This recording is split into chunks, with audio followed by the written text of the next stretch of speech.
Life has a strange way of unfolding. Sometimes, what seems like an ordinary day can turn into a moment that shakes the very foundation of your life. My name is Linda, and this is a story I never imagined I would tell. I married my husband, Patrick, 5 years ago. He was a widower with a teenage son, Daniel, who was 17 at the time. Marrying a man with a child was not something I had planned, but love is unpredictable. Patrick was kind, loving, and supportive, and Daniel, though reserved, was a good kid. Our relationship was not always perfect, but we found a way to make things work. Daniel and I had always been cordial. He was polite, respectful, and never caused trouble. But we never formed a deep bond. I often felt like an outsider, someone who had stepped into a life that had already been built before me. Now, at 22, Daniel had grown into a handsome, responsible young man. He was in college but still lived at home whenever he had breaks. Our house was large enough that we all had our own spaces, and we barely interfered with each other's lives. Until one day, everything changed. The afternoon sun blazed mercilessly, its heat seeping into every corner of the house. The air conditioning unit, which had been struggling for days, had finally given up, leaving the rooms heavy with stifling warmth. Even after a cool shower, my skin felt sticky with sweat. I stepped out of the bathroom, my damp towel clinging to me.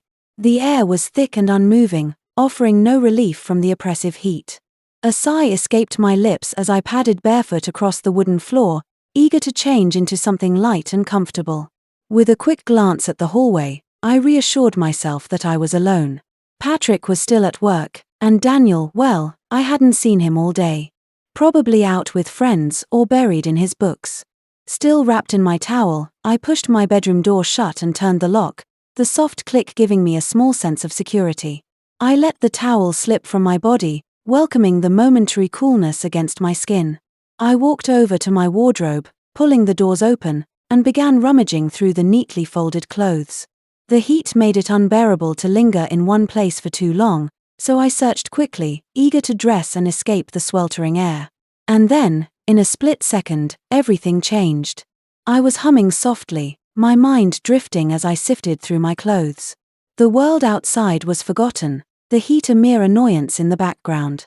My fingers trailed over the fabric, searching for something light, something that wouldn't stick to my skin in this unbearable weather. Then, without warning, the quiet was shattered by the slow creak of my bedroom door. At first, it didn't register. I was so lost in thought that my brain didn't immediately process the sound. But then, an eerie stillness filled the room. A presence. The distinct feeling of being watched. I turned sharply. And there he was. Daniel stood frozen in the doorway, his body stiff, his eyes wide with shock. His face was caught between disbelief and horror, his gaze locked onto me. The air between us was thick, charged with something neither of us could name. A gasp tore from my lips. Daniel. Panic surged through me as I grabbed my towel, yanking it over myself in a desperate attempt to cover my nakedness. My heart pounded so violently I could hear it in my ears.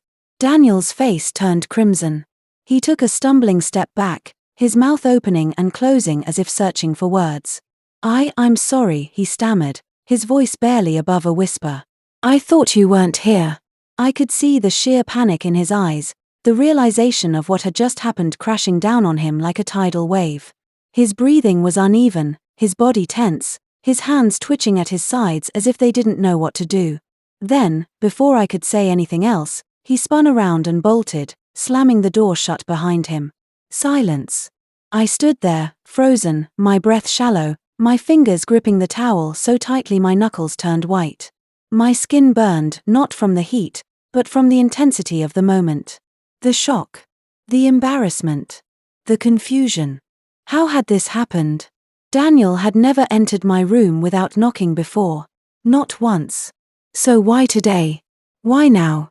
I forced my trembling hands to move, pulling on the first set of clothes I could find. My fingers fumbled with the fabric, my mind still reeling from what had just happened. My heart pounded in my chest, my breath shallow and uneven. Once dressed, I sank onto the edge of my bed, pressing my palms against the mattress to steady myself.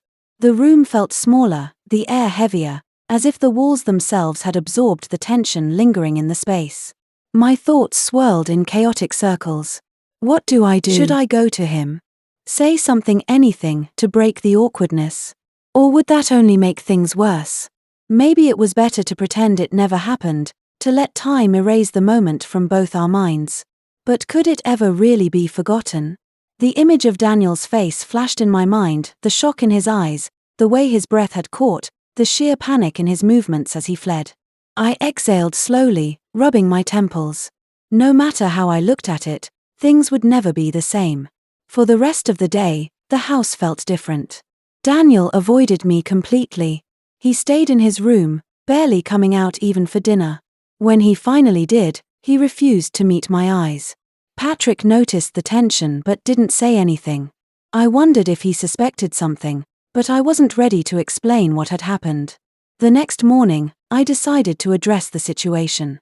I knocked on Daniel's door, and after a brief hesitation, he opened it. He looked nervous, his eyes darting around as if trying to avoid me. "Daniel," I started, my voice soft, "can we talk?" He sighed and nodded, stepping aside to let me in. I sat on the edge of his bed while he stood awkwardly by his desk. "I just wanted to say, what happened yesterday was an accident," I said carefully. "I don't want you to feel uncomfortable in your own home." He rubbed the back of his neck. I'm really sorry, Linda. I should have knocked." "It's okay," I assured him. "It was just a mistake. Let's move on from it." He nodded quickly, looking relieved. "Yeah. Let's just forget about it." I smiled, feeling a sense of relief. "Good." But as I left his room, I couldn't shake the feeling that something had shifted. Days passed, each one blending into the next. On the surface, everything appeared normal. The routine of the house continued uninterrupted. Patrick went to work as usual, I handled my daily chores, and Daniel stayed busy with his studies. But beneath the thin veil of normalcy, something was different. Daniel still avoided me, though not in an obvious way. He didn't bolt from the room when I entered, but he no longer lingered either. Our conversations were brief, our interactions careful, as if we were both stepping around an invisible crack in the ground, afraid of what might happen if we misstepped. I told myself it was just lingering embarrassment, that time would smooth over the awkwardness. Eventually, we'd forget, and things would return to the way they were before. Or so I thought. One evening, as I set the table for dinner, I felt something, a weight, a presence. The unmistakable sensation of being watched. I looked up. Across the room, Daniel stood still, his gaze locked onto me. It lasted only a second, maybe two, but in that fleeting moment, something in his eyes sent a strange shiver down my spine. His stare was different, deeper, more intense. It wasn't just embarrassment or guilt. It was something else. Something I couldn't name. Then, as if realizing he'd been caught, he quickly looked away, clearing his throat and turning his attention to his phone. I forced myself to breathe, brushing off the unease creeping up my spine. It was nothing. Just a fleeting moment. But deep down, a small voice whispered things were not the same. At first, I brushed it off. I told myself I was imagining things. But then it happened again. And again. Whenever we were in the same room, I could feel his eyes on me. He would quickly look away when I turned, but I knew what I saw. It made me uneasy. Had seeing me naked changed the way he saw me? Was I overthinking? I told myself to ignore it. Maybe he was just struggling to forget what happened. But the more I ignored it, the worse it became. One evening, as I was cooking dinner, he came into the kitchen. "Need help?" he asked. His voice sounded normal, but there was something in the way he stood too close. I forced a smile. "Sure. Can you chop these vegetables?" He nodded and started working beside me. As we stood there, I felt his eyes on me again. When I turned to look at him, he didn't look away this time. Instead, he held my gaze for a moment longer than necessary before smiling slightly and returning to his task. A strange feeling settled in my chest. That night sleep refused to come. I lay in bed, staring at the ceiling, my mind restless. Every moment over the past few days replayed like a film on an endless loop, the stolen glances, the awkward silences, the unspoken tension that hung between us. I turned onto my side, squeezing my eyes shut, willing myself to drift off. But no matter how hard I tried, my thoughts wouldn't quiet. Then, just past midnight, a sound broke the silence. A soft knock. I froze. The air in the room suddenly felt thick, charged with something I couldn't name. My breath caught in my throat as I turned toward the door. Who could it be at this hour? Patrick was asleep in the guest room. His snoring had gotten worse lately, and I had gently suggested he sleep separately for a while. He wouldn't be up this late. That left only one possibility. I hesitated, my pulse quickening as I slowly got out of bed and padded toward the door. My fingers hovered over the handle for a moment before I took a deep breath and turned it. The door creaked open. Daniel stood there. His posture was tense, his expression unreadable. His eyes, however, held something hesitant, something searching. I swallowed hard. Daniel. Is something wrong? He shifted on his feet, rubbing the back of his neck. I couldn't sleep, he said quietly. Can I talk to you? The room felt smaller, the air heavier. I hesitated. But then, against my better judgment, I stepped aside. Come in. Daniel entered, moving slowly, as if unsure of himself. He sat on the edge of my bed, his hands resting on his knees. I followed, keeping a careful distance between us. For a long moment, silence stretched between us. Then, finally, he broke it. I can't stop thinking about that day, he admitted, his voice barely above a whisper. My breath caught in my throat. Daniel. I know it was an accident, he continued, but I can't get it out of my head. I felt my heart pounding. Daniel, we agreed to forget about it. I tried, he said, looking down. But I can't. I don't know why. It's like something changed.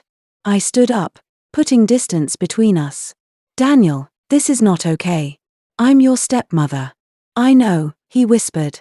And I hate myself for feeling this way. The pain in his voice was real. He was struggling, and I didn't know how to help him. I took a deep breath. Listen to me, Daniel. Whatever you're feeling, it's just confusion. We need to put this behind us. He nodded slowly. I don't know how. A deep sigh escaped my lips as I looked at him, his shoulders tense, his fingers gripping the edge of the bed. There was something vulnerable about the way he sat there, something lost. I felt a pang of sympathy. We'll figure it out, I said softly, choosing my words carefully. But we need boundaries, Daniel. You can't come to my room like this again. He lifted his gaze to mine, and for a brief moment, something flickered in his eyes, something deep, unreadable. A mix of emotions I couldn't quite place. Then, his voice barely above a whisper, he said, I understand. I'm sorry. I nodded, feeling relief wash over me. This was the right thing. The necessary thing. We had to move forward, to forget this tension that had crept between us. But before I could say anything else, he moved. In a heartbeat, he was on his feet, stepping closer, his eyes locked onto mine. And then, he kissed me. Soft, fleeting, and over before I could react. A sharp intake of breath caught in my throat as he pulled away. His eyes searched mine for a fraction of a second, then, without another word, he turned and left, the door clicking shut behind him. I stood frozen, my pulse hammering in my ears. Slowly, I reached for the door and pressed my back against it, my hands trembling at my sides. My heart was racing. What had just happened? The next few days felt like walking on broken glass. Every moment in the house was laced with an invisible tension, thick and suffocating. Daniel kept his distance, and I did the same. We barely exchanged words, and when we did, they were clipped and careful, as if we were afraid that one wrong syllable could unravel everything. At mealtimes, he would sit across the table, eyes fixed on his plate, never looking directly at me. If I happened to enter a room where he was, he would either find an excuse to leave or shift uncomfortably, pretending to be engrossed in his phone. The once easy, unspoken rhythm of our household had been disrupted, replaced by something fragile and unfamiliar. Patrick, oblivious to the silent war between us, continued on as usual. If he noticed the distance, he never mentioned it. Maybe he chalked it up to Daniel growing older, becoming more independent. Or maybe, deep down, he sensed something was off but chose to ignore it, unwilling to disturb the delicate balance of our family. I told myself over and over that it was for the best. That this distance was necessary. But the truth was, it gnawed at me. It wasn't just guilt or embarrassment, it was the feeling that something had been irreversibly altered between us. Weeks turned into months, and slowly, the stolen glances began to fade. The awkwardness softened. We learned how to exist around each other again, though it was never quite the same. Daniel started spending more time outside the house, throwing himself into his studies and part-time job. I saw less and less of him, and maybe that was a blessing. With time and distance, the weight of that night started to feel less crushing. Then one day, he came to me and announced he was moving out. "I found an apartment near campus," he said, standing in the doorway of the living room, hands shoved into his pockets. His voice was steady, but there was something unreadable in his eyes. I forced a smile. "That's great, Daniel. I'm happy for you." He nodded. "Yeah. I think it's time." I wanted to ask if he was running away from me, from the memories, from the confusion we had never spoken about. But I didn't. Instead, I just nodded, pretending this was just another normal moment in a normal family's life. Patrick was thrilled. "That's my boy," he said, clapping Daniel on the back. "You're growing into a man." Daniel smiled, but it didn't reach his eyes.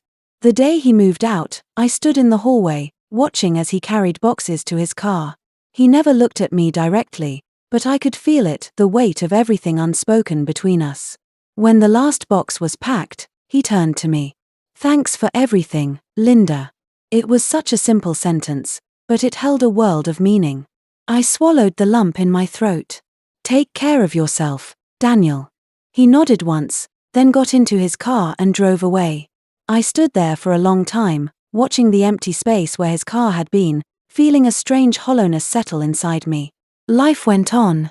The house felt quieter without him, emptier in a way I couldn't explain. I told myself this was how things were supposed to be. He was growing up, moving forward. But sometimes, late at night, when the world was silent, I would think about that night. The moment at my door. The look in his eyes. The weight of a conversation that had ended too soon. Some moments never truly leave us. They linger in the quiet corners of our minds, waiting to be remembered. And sometimes, the hardest battles are not the ones we fight with others, but the ones we fight within ourselves.